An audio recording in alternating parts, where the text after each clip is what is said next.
నువ్వు చాలా బాగుండటానికి ప్రయత్నిస్తున్నావా? Are you striving for excellence?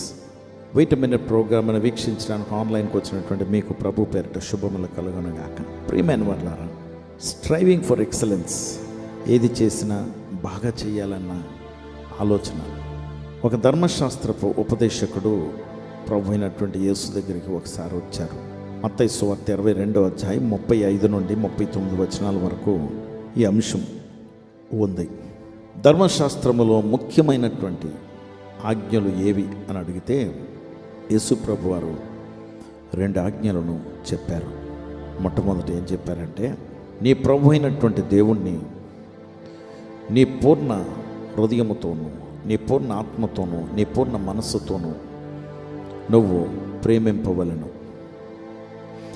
2వ ఆజ్ఞ కూడా ఇటువంటిదే అని చెప్తూ, నీ పొరుగు వారిని నిన్ను వలె ప్రేమింపవలను. Love God and love your neighbour as yourself. Love God, దేవుణ్ణి ప్రేమించవలను లేకపోతే ప్రేమింపవలను. దేవుణ్ణి ప్రేమిస్తున్నప్పుడు పూర్ణ హృదయముతో, నీ పూర్ణ ఆత్మతో, నీ పూర్ణ మనస్సుతో, నీ పూర్ణ బలముతోనూ ప్రేమింపవలను. మనస్సు, ఆత్మ, హృదయము, ఈ మాటలు వాడారు యేసు ప్రభు వారు. ఎందుకు అంటే, నీ అంతరంగమంతటితోనూ, whatever is in your body అంటే నీ ఆత్మ, నీ జీవము, 2 కలిపి. ఆత్మ టోటల్ స్పిరిట్, జీవము నీ మైండ్, నువ్వు నిర్ణయాలు తీసుకునే ఆ హక్కు, ఆ కేంద్రం, నీ భావోద్రేకాలతో, నీ పూర్ణ బలముతో, టోటల్గా everything that you are and you have, నీలో ఉన్నది, నువ్వేమై ఉన్నావో అది అంతా కలిపి దేవుణ్ణి ప్రేమించాలి, దేవుణ్ణి ప్రేమింపవలను.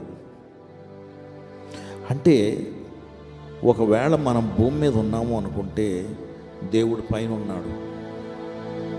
పూర్తిగా చేతులెత్తి పూర్తిగా నీ తోటి మనుషుల్ని, నీ పొరుగు వారిని నిన్ను వలె నువ్వు ప్రేమింపవలను.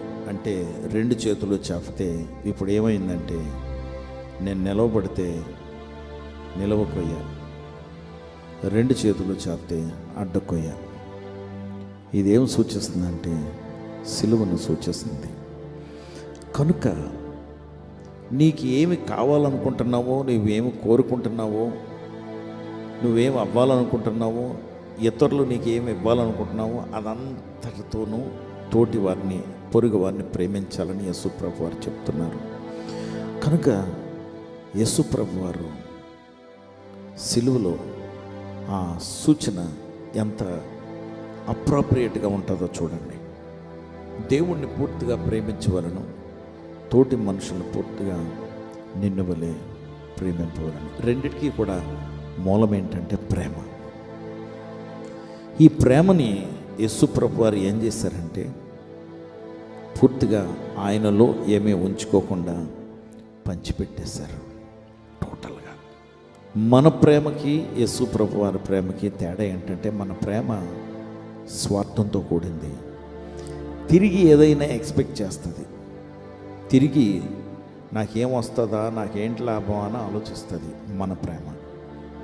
కానీ యేసు ప్రభు వారి ప్రేమ త్యాగపూర్వకంగా తన్ను తాను రిక్తునిగా చేసుకుని, తన్ను తాను ఎంటీ చేసుకుని, తనకి ఏది కూడా నాకు ఇది కావాలి, నేను కోరుకుంటున్నాను అనకుండా నిస్వార్థంగా మొత్తం అంతా మనకు అనుగ్రహించేశారు. అదేవిధంగా తండ్రి అయిన దేవుని మాట టోటల్గా వింటూ, టోటల్గా పాటిస్తూ, పరిపూర్ణంగా ఆయన తండ్రిని ప్రేమించారు. అదే విధానంలో మనము ప్రేమిస్తే that is striving for excellence. అది ప్రేమలో పరిపూర్ణత, అది ప్రేమలో నైపుణ్యత, అది ప్రేమలో బాగుంది అనుకోవటం. అందుకే యేసు ప్రభు వారు ఉదాహరణ మనం పాటిస్తే దేవుని బిడ్డలారా మన జీవితాలు ధన్యమవుతాయి, మన జీవితాలు బాగుంటాయి. Shall we strive for that excellence? అలాగ ఉండటానికి మనం ప్రయత్నిద్దామా? దేవుడు మనల్ని ఆశీర్వదిస్తారు. నేను ప్రయత్నిస్తున్నాను. What about you? పరిశుద్ధుడా ప్రభా, నీకు వందనాలు, స్తోత్రాలు. చాలా మార్లు నాయన, మనుషులు మమ్మల్ని అవమానిస్తున్నారు అని వారిని పూర్తిగా ప్రేమించకుండా మళ్ళా స్వార్థం ఆలోచిస్తుంటాం. కానీ అవమానించినటువంటి వారిని కూడా మీరు ప్రేమించారు. ప్రభా, ఎంత గొప్ప దేవుడివి.